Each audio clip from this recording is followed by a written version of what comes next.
大家好，歡迎你嚟到我呢個 channel 啦。咁我呢個 channel 咧，最主力係講一啲藝術文化有關於嘅嘢。事緣點解我會去錄呢一個 channel，或者去想去做一啲 podcast 形式或者一啲 YouTube 嘅形式嘅一啲嘅影片又好，短片又好咧。咁係因為我試完之前咧，我就上網喺度睇或者去揾一啲嘅資訊啦，有關於藝術嘅嘢。咁但係發覺咧，喺香港或者係廣東話嘅嘢咧係十分之少。咁我就諗起一樣嘢，咁會唔會可能係我自己上網睇完啲資料，或者係有啲咩我覺得有興趣嘅，我試下錄低佢俾你，錄低佢可能做一個自己嗰個記錄又好，或者係可能突然間大數據，或者唔知點解咁入嚟，會有人聽到有興趣嘅咁嘅形式啦。咁我都介紹下自己先啦。我有6至7年嘅藝術行政經驗，咁我 keep 住都喺呢行度做嘅。咁就啱啱最近轉咗份工，完全同藝術係冇關嘅。咁就因為唔同嘅種種原因啦。咁但係自己又放唔低，咁啊 keep 住去睇，或者 keep 住去想知道多啲嘢。咁所以就係啦。咁所以借住呢個平台，自己記錄下，或者係啊，當係一個平台分享啦，咁樣。咁因為事關咧，我自己就做過好多唔同類型嘅工種，咁咧亦都有好多唔係藝術方面嘅嘢。咁我即係你知啦，咁返工嗰時其實都會有好多人會同我傾偈啊，成啊，了解下我啊咁。咁佢哋都會覺得可能我藝術嘅背景突然之間做某一個行業或者係做呢一行，佢哋都覺得好有興趣。佢成日都問我點解你會入嚟做啦？咁我可能講我自己個人嘅原因，或者係啲唔同嘅原因去解釋得到啦。之外咧，其實佢哋都會好奇，佢話咁點解你會即係點解你會揀之前揀藝術做啊？或者係究竟即係有好多人根本上就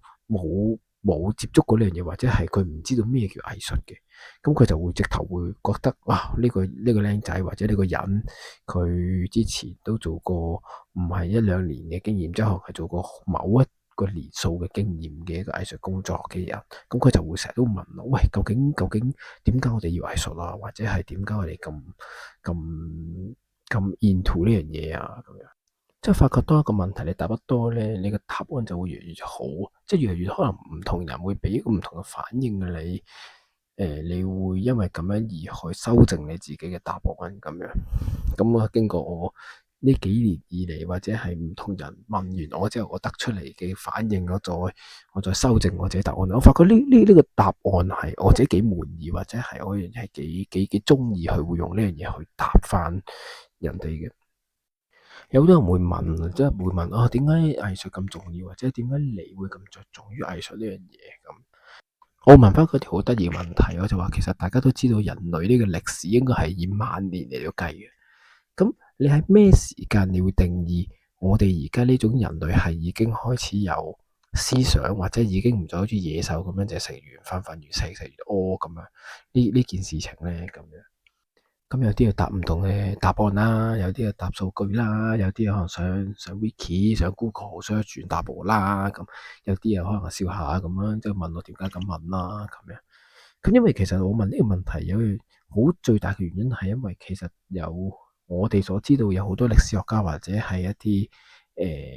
或者人類學家咧，佢就會用法國西南部嘅一幅動列壁畫去做一個定義或者一個界線咁。咁其實嗰個動員係十分之出名，好出名，係叫做我講係香港譯名啦，咁就叫拉斯科動員。咁其實佢係17000年前嗰陣時已經嗰陣時嘅人類係畫咗喺個洞穴嗰度。咁其實嗰幅畫係畫乜嘢咧？其實嗰幅畫係畫咗嗰陣時嘅當時嘅生態現象啦，就係可能啲牛啊、成啊咁樣，就唔同顏色啊上去咁樣。咁其實呢樣嘢證明到人類係有思想，即係佢係會諗啊，佢會諗去消化，然之後將嗰樣嘢投射翻落去你個壁畫度，佢仲要攞翻顏色上去，即係佢仲有埋顏色上去，你就明白哦，哇！原來其實嗰個年代或者嗰個年期嗰時嘅人類開始有諗法，佢開始會想將現實嘅嘢係畫或者係表達出嚟。咁大家都知道，喂，喺壁畫上面嘅嘢絕對係一個藝術。咁所以其實我就會答翻，可能有好多朋友或者好多之前嘅同事或者而家同事都係咁講，我都話其實你睇得到，其實呢一件事情或者係藝術呢樣嘢係會反映到嗰陣時我哋唔同嘅諗法，或者嗰個年代嘅人嘅文化，或者嗰陣時嘅進步又好，退步又好，或者係佢哋嘅嗰陣時面對緊嘅嘢。即係有好多人會去睇畫，或者睇嗰陣時畫入邊嘅嘢，或者建築風格，你就知道於嗰陣時嗰個年代係受咩影響，或者係佢當時嘅，即係可能睇一幅畫，知道佢衣着入邊嘅嘢點着咁。咁其實你見得到，其實好正正係反映到，或者係當時直接投射到嗰樣嘢年代會有啲咩人啊、事情啊發生咗。我都希望咧，想將呢啲錄音啊，或者係一啲短片形式嘅嘢咧，可以講得有趣啲，或者分享事情多啲。咁呢個咧係我第一段片啦。咁我都知道有好多地方我要慢慢去執，或者係要慢慢改進。咁但係我想希望錄咗段片試咗先，擺咗上去先，咁就睇下慢慢再做咯。咁我睇下有越嚟越多啲，或者有個風格會改，因為我都想係得意啲，即係唔使咁正經去講一啲好 topic 性嘅嘢啊。咁我想睇下 work 唔 work 先啦，試下先啦。係啦，咁我都如果大家中意嘅，或者係如果大家想有啲咩意見嘅，都可以喺留言又好，點都好，send email 俾我又好，反映俾我聽。咁我睇下可以點樣做啦，日後。